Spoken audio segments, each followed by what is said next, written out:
ජීවිත රක්ෂණයක පළමු වසර බැහැර කිරීම. එහෙම නැත්නම් ෆස්ට් ඉයර් එක්ස්ක්ලූෂන් කියන්නේ මොකක්ද කියලා තමයි අද මම කතා කරන්නේ. පළමු වසර බැහැර කිරීම කියලා කියන්නේ රක්ෂණයක් ආරම්භ කරපු දිනේ ඉඳලා වසරක කාලයක් ඇතුළත, ඒ කියන්නේ මාස 12ක කාලයක් ඇතුළත ඇතැම් රෝග තත්ත්ව සඳහා රක්ෂණ වන්දිය ගෙවීමෙන් රක්ෂණ ආයතනය බැහැර වෙනවා. සරලවම කියනවා නම් රක්ෂණය අරන් පළමු වසර ඇතුළත ඇතැම් රෝග තත්ත්ව සඳහා ක්ලේම් කරන්න බෑ. ඒකට හේතුව තමයි දැන් හිතන්න අපේ සමේ මතු පිට කිසියම් ගැටිත්තක් තියෙනවා. ඒක අපි දැනගෙන හිටියා. හැබැයි කිසිම ප්‍රතිකාරයක් ගන්න යොමු වුණේ නැහැ. අපි හිතනවා මේක ප්‍රතිකාර ගන්න යොමු වෙන්න කලින් ඉන්ෂුරන්ස් එකක් දාගෙන හිටියා නම් හොඳයි. එතකොට මට ක්ලේම් එකක් ගන්න පුළුවන් කියලා. අන්න එහෙම හිතලා ඉන්ෂුරන්ස් ක්ලේම් කරලා ගැනීමේ පරමාර්ථයෙන්ම අපි ඉන්ෂුරන්ස් එකක් ආරම්භ කරනවා. අන්න ඒ හින්දා තමයි මේ පළමු වසර බැහැර කිරීම බොහෝ විට ආරම්භ කරලා තියෙන්නේ. එතකොට මේ ගණයට අයත් වෙන රෝග වර්ග 20ක් තියෙනවා. ඒක ඉන්ෂුරන්ස් ආයතනයෙන් ආයතනයට වෙනස් වෙන්න පුළුවන් මේ රෝග වර්ග 20. මම කතා කරන්නේ ශ්‍රී ලංකා ඉන්ෂුරන්ස් ආයතනය සතුව තියෙන පළමු වසර බැහැර කිරීම ගැන. එතකොට දීර්ඝ කාලීනව ඇඟේ තිබිලා මතුවෙන රෝග තත්ත්ව තමයි මේ ගණයට අයිති වෙන්නේ. ඒකෙන් පළවෙනි එක deviated nasal septum. මේක අපි හැරියති නාසික ආවාරය කියලා හඳුන්වනවා. ඒ කියන්නේ අපේ නාසයේ වම් පැත්ත සහ දකුණු පැත්ත වෙන් කරන්න බිත්තියක් තියෙනවා. අන්නේ බිත්තිය ඇතැම් පුද්ගලයන්ගේ නැමීමකට ලක් වෙනවා. එහෙම වුණාම ඒකට කරන ප්‍රතිකාර සර්ජරි ආදිය තමයි මේ බැහැර කිරීමට අයත් වෙන්නේ. ඊළඟට nasal and paranasal sinus disorders. Sinus ආබාධ කියලා අපි හඳුන්වනවා. හැබැයි පිළිකා හැර. ඒ කියන්නේ පිළිකා වලට ගෙවනවා. පිළිකා හැර අනිකුත් සයිනස් ආබාධ වලට තමයි ගෙවන්නේ නැත්තේ. සයිනස් ආබාධ කියලා හඳුන්වන්නේ අපේ නාසය ආශ්‍රිතව තියෙන අස්ථි වටා කුහර පිහිටනවා. වාතය පිරුණු කුහර. ඒ කුහරවල තෙම ආදිය තැන්පත් වීම හින්දා ආසාදන ඇති වෙන්න පුළුවන්. ඊළඟට ඔටයිටිස් මීඩියා මැද කනේ ආසාදන. ඊළඟට සීරස් ඔටයිටිස් මීඩියා කනේ දියරයක් එකතු වී පිරුණු ගතියක් දැනීම. මේ පළවෙනි කාණ්ඩයට අයත් වෙන්නේ නාසය සහ කන ආශ්‍රිත රෝග තත්ත්ව. ඊළඟට දෙවෙනි කාණ්ඩය සෙම්ගෙඩි ආශ්‍රිත රෝග සහ සැත්කම්. ඒකත් පිළිකා හැර. ඒ කියන්නේ පිළිකා වලට ගෙවනවා. සෙම්ගෙඩි ඉවත් කිරීම ආදී සැත්කම් වලට තමයි ගෙවන්නේ නැත්තේ. ඊළඟට තයිරොයිඩ් ප්‍රශ්න. ඒකත් පිළිකා හැර. ඒ කියන්නේ තයිරොයිඩ් ග්‍රන්ථිය ආශ්‍රිතව ඇතිවන රෝග තත්ත්ව වලට ක්ලේම් කරන්න බෑ වසරක් ඇතුළත. හැබැයි පිළිකා වලට ක්ලේම් කරන්න පුළුවන්. සියලු හර්නියා තත්ත්ව. සියලු හර්නියා තත්ත්ව කියම හර්නියා වර්ග කිහිපයක් තියෙනවා. එකක් අපේ අම්බිලයිකල් කෝඩ් එක ආශ්‍රිතව. ඒ කියන්නේ පෙකණිය ආශ්‍රිතව ඇති වෙන හර්නියා තත්ත්වයක් තියෙනවා. ඊළඟට ඉකිලි ආශ්‍රිතව ඇති වෙනවා. ඒ වගේ මම මේ දේවල් මෙතෙන්දී පැහැදිලි කරන්න යන්නේ මම සාමාන්‍ය පුද්ගලයෙකුට තේරුම් ගන්න පුළුවන් වෙන්න ඉතාම සරලව මේ தত্ত্ব පැහැදිලි කරන්නේ. සියලු හර්නියා தত্ত্ව වලට වසරක් ඇතුළත ක්ලේම් කරන්න බෑ. ඊළඟට වෘෂණ කෝෂ ආශ්‍රිත රෝග වර්ග 3ක් තියෙනවා. ඒ තුන ක්ලේම් කරන්න බෑ. පළවෙනි එක හයිඩ්‍රොසීල්. ඒ කියන්නේ වෘෂණ කෝෂ වටා දියරයක් පිරීම හේතුවෙන් ඇතිවන තත්ත්වයක්. ඊළඟට වෙරිකොසීල් වෘෂණ වටා රුධිර නාල බ්ලොක් වීමකින් ඇතිවන තත්ත්වයක්. ඊළඟට ස්පර්මැටෝසීල් වෘෂණ වටා දියර පිරුණු ගෙඩියක් වගේ දෙයක් ඇති වෙන තත්ත්වයක්. හයවෙනි එක අර්ෂස්, ෆිෂර්ස්, ෆිස්ටියුලා, පිලෝනයිඩල් සයිනස්. මේ සේරම ගුද මාර්ගය ආශ්‍රිතව ඇති වෙන රෝග තත්ත්ව. අර්ෂස් නම් ඔබ අහලා ඇති ඒක ඇති වෙන්නේ ගුද මාර්ගය සහ ගුද අස්ථිය. ඒ කියන්නේ ඒනස් එක සහ රෙක්ටම් එක අවට තියෙන රුධිර නාල අසාමාන්‍ය ලෙස විශාල වීම නිසා තමයි මේ රෝගය ඇති වෙන්නේ. ඊළඟ ෆිෂර්ස්. ෆිෂර් එකක් කියලා කියන්නේ ගුද මාර්ගයේ ඇතිවන කැපුමක් වගේ දෙයක්. ගොඩක් වෙලාවට මලබද්ධයේ හින්දාත් මේ තත්ත්වය ඇති වෙනවා. ඊළඟට ෆිස්ටියුලා. ෆිස්ටියුලා කියලා කියන්නේ ගුද මාර්ගය ආශ්‍රිතව තුවාලයක් හෝ ගැටිත්තක් සුව නොවි ඉතිරි වූ විට ඇතිවන තත්ත්වයක්. දිගු කාලීන ආසාදන නිසාත් මේ තත්ත්වය ඇති වෙනවා. ඊළඟට පිලෝනයිඩල් සයිනස්. පිලෝනයිඩල් සයිනස් කියලා කියන්නේ ටේල් බෝන් එක ආසන්නයේ ඇතිවන ආසාදන තත්ත්වයක්. ටේල් බෝන් එක කියලා කියන්නේ අපේ ස්පයිනල් කෝඩ් එකේ අන්තිම කෙලවර. ඒ කියන්නේ කොඳුවට පෙළියේ අවසාන කෙලවරේ ඇතිවන ආසාදන. දවසම එකම ඇඳුම ඇඳගෙන දහඩිය දාන රැකියාවල නිරත වෙන අයට ඒ වගේ ආසාදන ඇති වෙන්න පුළුවන්. ඊළඟට benign prostatic hypertrophy. වයස වැඩි වීමත් එක්ක පුරුෂයන්ගේ ඇතිවන පුරස්ථි ග්‍රන්ථි ඉදිමීමක්. ඊළඟට පිළිකා හැර සියලුම නාරි රෝග.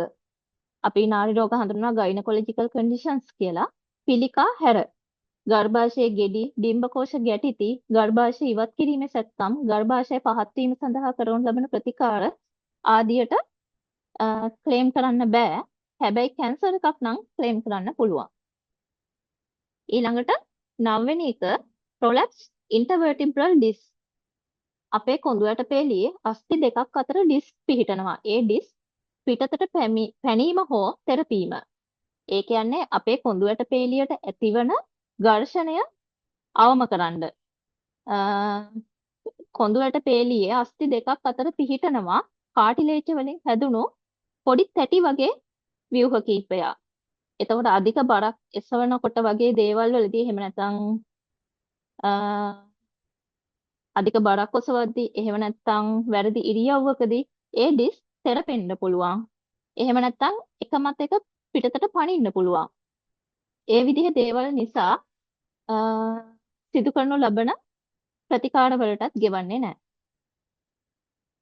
ඊළඟට සමය සහ ශරීර අභ්‍යන්තරයේ ඇතිවන සියලුම පිළිකා නොවන ගැටිති ගෙඩි ආදිය.